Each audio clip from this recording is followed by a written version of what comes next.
Imaginen que lo interroguen sin abogado, sin sus padres, sin nadie que le ayude y que solamente tiene 13 años de edad. Eso fue lo que sucedió con Derek Rosa y ahora la defensa cuestiona cada minuto de ese interrogatorio. ¿Se violaron sus derechos? Hoy analizamos este controvertido tema.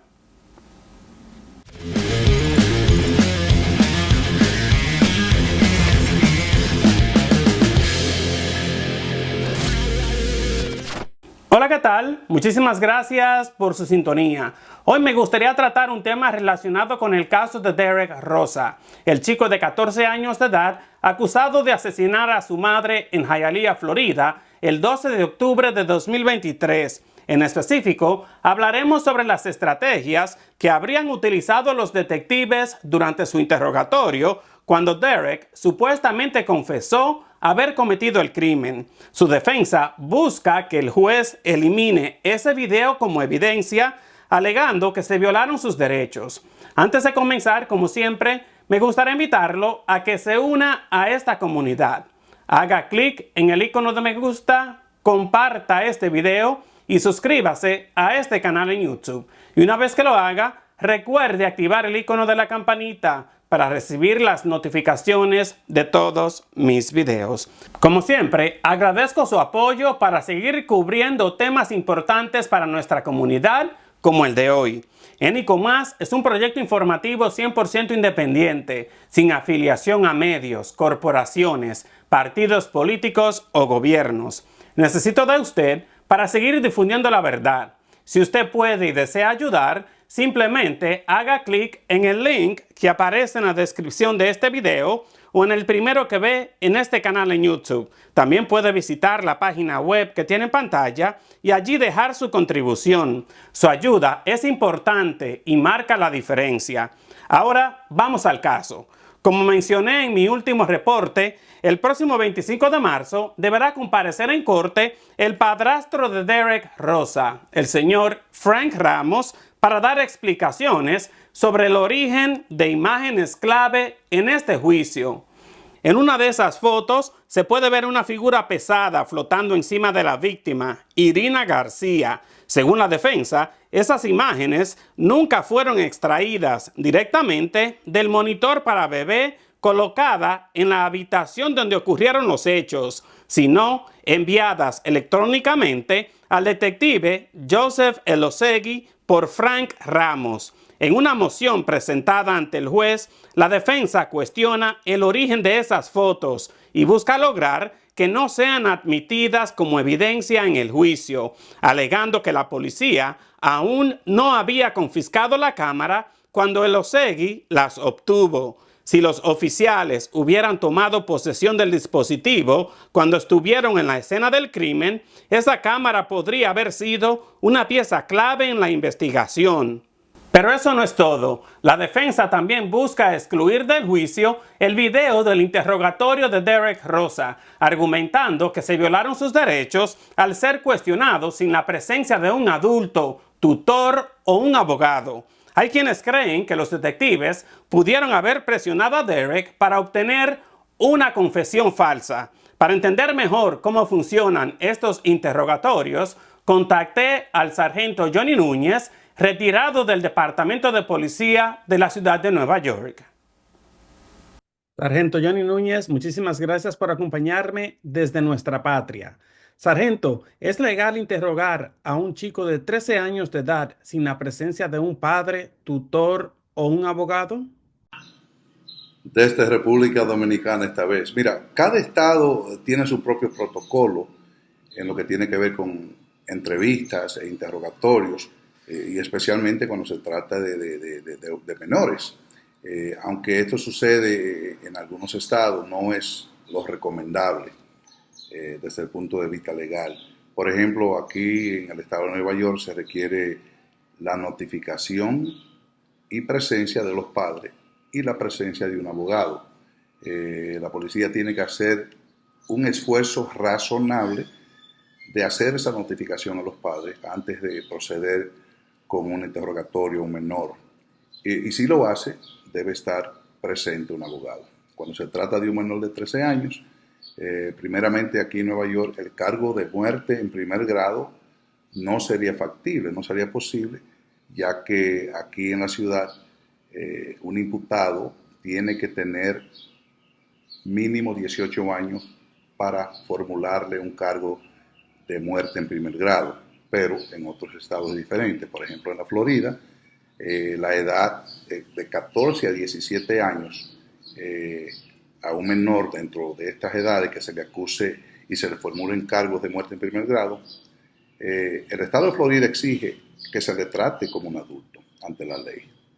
En este caso de Derek, quien tenía apenas 13 años, cuando alegadamente asesinó a su madre, el cargo de primer grado está a la discreción de la fiscalía y también está a la discreción de la fiscalía dónde tratar el caso, o sea, si se va a llevar a la corte juvenil o a la corte de adultos, tomando en cuenta algunos factores mitigantes como lo es la competencia mental del menor y su nivel de madurez. Sargento, pero ¿cuáles son los procedimientos estándar cuando se interroga a un menor de edad en un caso de esta magnitud? Los procedimientos generalmente tienen que ver con la edad de responsabilidad criminal de cada estado y la gravedad de la acusación contra el imputado.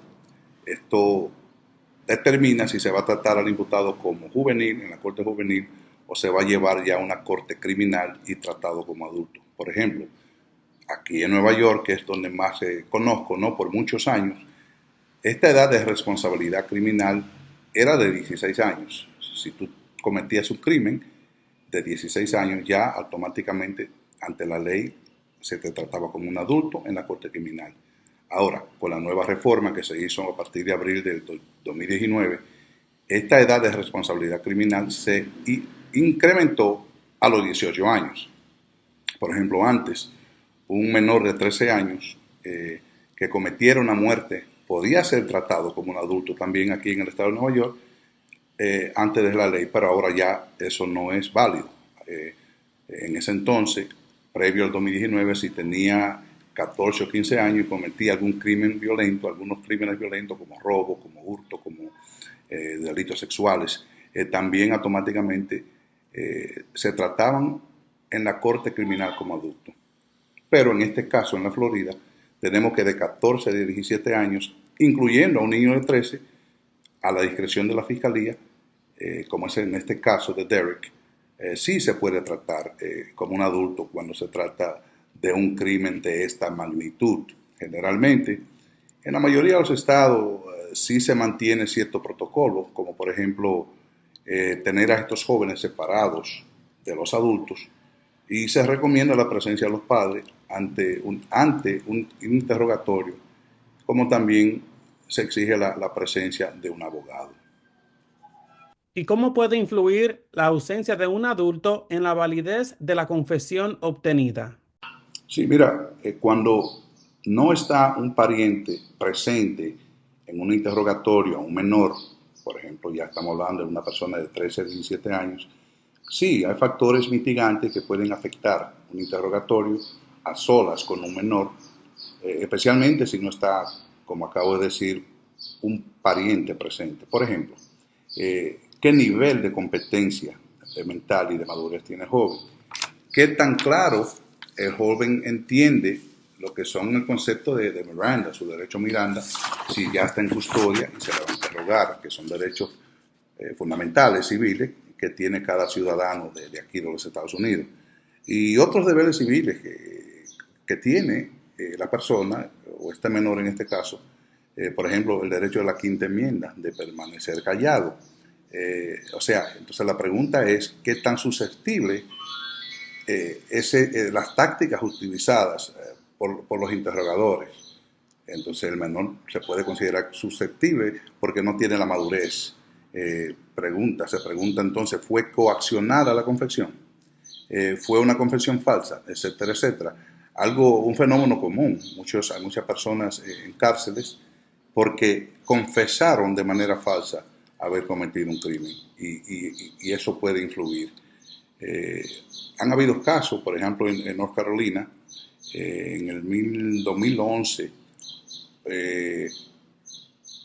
Entonces, para que esto suceda, que no se admita una confesión obtenida, la defensa tiene que convencer a un juez de que hubo violaciones, ya sea de la cuarta enmienda, de la quinta enmienda o la sexta enmienda de la Constitución. En este caso específico, se titula JDV versus North Carolina. Se acusó a un joven de 13 años, a un estudiante de 13 años, de haber cometido varios hurtos en casas privadas en el vecindario. ¿Qué pasó? La policía se dirigió a la escuela, sacó al estudiante del salón de clase, fue arrestado y llevado entonces a un salón de conferencia, acompañado de dos administradores de la escuela. El policía no le informó al estudiante sobre sus derechos Miranda, ¿verdad? No le informó que esto iba a ser una interrogación, porque si el estudiante no estaba libre de irse, pues es un deber constitucional haberle leído los derechos Miranda. No le dijo al estudiante, el policía no le dijo al estudiante que se podía parar y salirse del salón en cuanto si él quería salirse, lo que indica que no estaba bajo custodia. Entonces el estudiante, ¿qué hizo? Se quedó, siguió hablando y admitió haber participado en los hurtos. Y luego de esta confesión, pues el policía le dijo al estudiante que luego de que saliera toda esa información, le dijo al estudiante que podía negarse a contestar preguntas y que podía marcharse cuando él quisiera. Entonces, ¿qué pasó? Como se quedó el estudiante, lo que hizo fue que ofreció más detalles de lo que había pasado.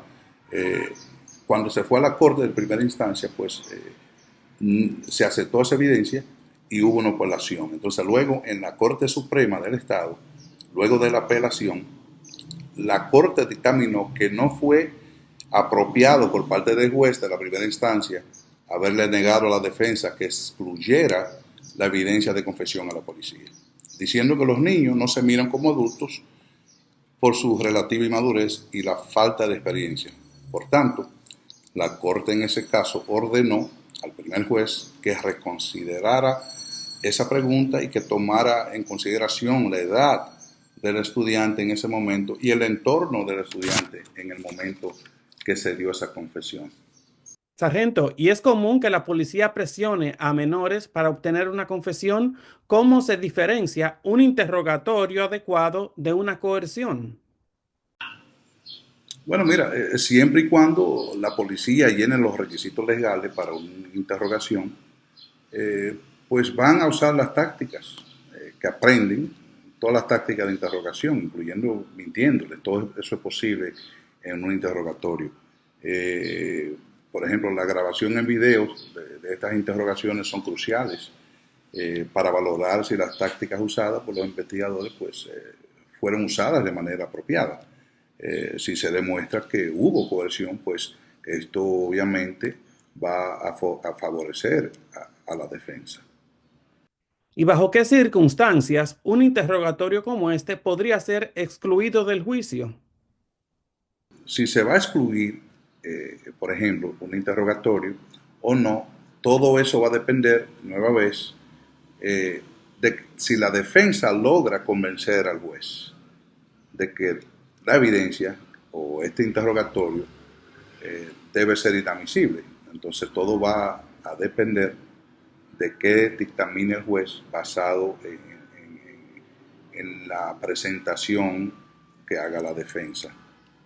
Ahora, si se demuestra que quizás hubo irregularidades de cómo se obtuvo esta defensa, claro que de qué puede influir al juez para determinar si es inadmisible o no, pues de igual forma, todo esto va a depender de la defensa, de si logra convencer al juez de que diga que fue inadmisible o por que se obtuvieron, quizá por coacción. Entonces todo va a depender del rol que tiene el equipo de defensa para argumentar su caso ante el juez.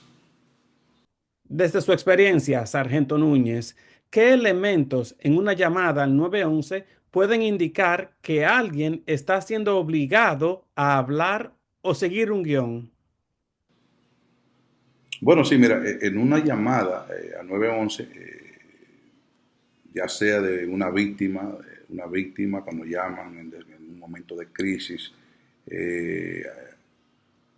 como si se puede determinar o no qué estaba pasando. Hay factores, por ejemplo, el tono de voz de la persona que llamó, si es espontáneo o parece ser dictado, practicado, algún ruido distintivo que se escuche en el entorno, en el alrededor, otras voces que se puedan apreciar, y ahí es que entran entonces estos equipos audio editores que pueden separar esas voces y quizás compararla posteriormente con algún sospechoso, que se le coja un ejemplar de esa voz y sí, o sea, puede afectar. Estas son las herramientas que se pueden utilizar, que nos puedan indicar de que si una persona estaba coaccionada o obligada quizá a decir lo que dijo en esa llamada. Sargento, y si hubiera indicios de coacción en esa llamada, ¿cómo podría afectar esto la investigación y el caso contra Derek Rosa? Bueno, claro, mira, si se establece de que hubo algún indicio de coacción en esta llamada al 911, quizá por otras voces que se puedan escuchar, que los audio auditores pueden fortalecer ese argumento. ¿Cómo afectaría esto al caso de Derek? Definitivamente de manera favorable para la defensa. O sea, lo que haría esta evidencia entonces es que de no admitir esta llamada, si el juez determina que esta llamada es inadmisible por no haber sido conseguida de manera voluntaria, esto sería un triunfo entonces para la defensa, que pudiese potencialmente ser contundente para quizás desestimar este caso, o que se tranque un jurado y que este chico Derek pues pueda declararse inocente por falta de pruebas, en este caso la falta de la evidencia que se necesita para comprobar, más allá de una duda razonable, de que él es culpable del hecho. Muchísimas gracias al sargento Núñez por su colaboración.